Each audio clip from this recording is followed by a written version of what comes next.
Welcome back everybody. This is Shahzaib Kamal from Podina Tutorials.com and we're learning the Angular 4.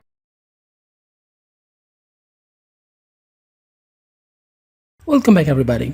So guys, we just learned how we just can put the data using the data binding method, but now I'm just going to teach you some more things about the data binding. Now actually we're just working on the property binding, how we can just bind the property of any attribute. So let's just work on it.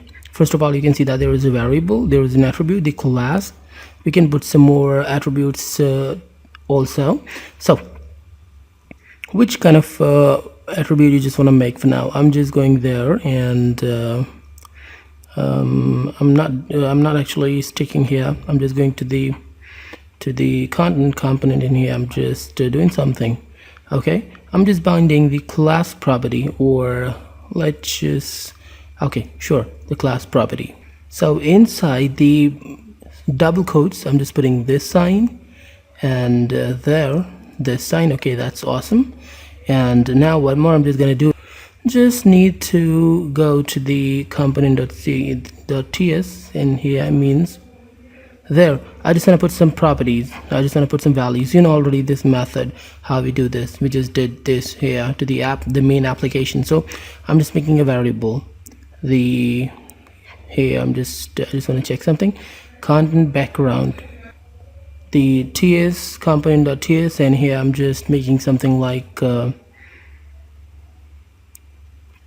class property, anything I can put, property equal to, and there I just want to put the value for the class property, and it is the I'm just going there back, and what was that? The content background. Okay, cut that off and paste that there in this way.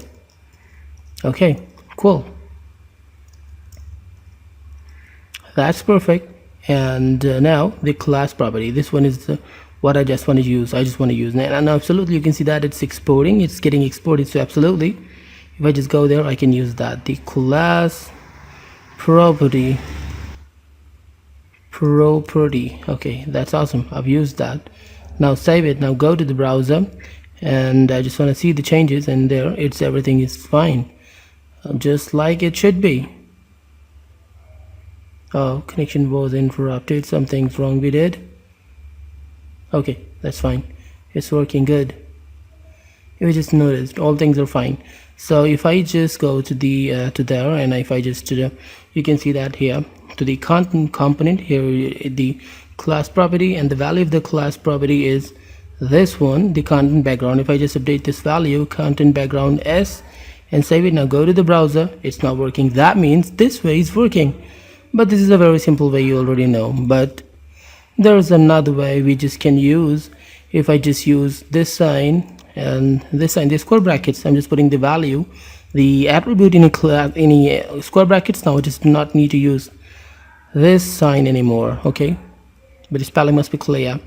Now it should work still. If I just go there, you can see that it's working, because if I just go there, you can see that, you can notice that I just put the attribute inside the square brackets, so now it's working fine. Okay, that's actually the thing we just can do, and in this way we just can do the property binding. So in the next class we'll be learning some more steps, so stay tuned. And as always, please subscribe to our channel, it will really help our channel grow. Leave a comment and we'll meet in next lesson. Till then, goodbye.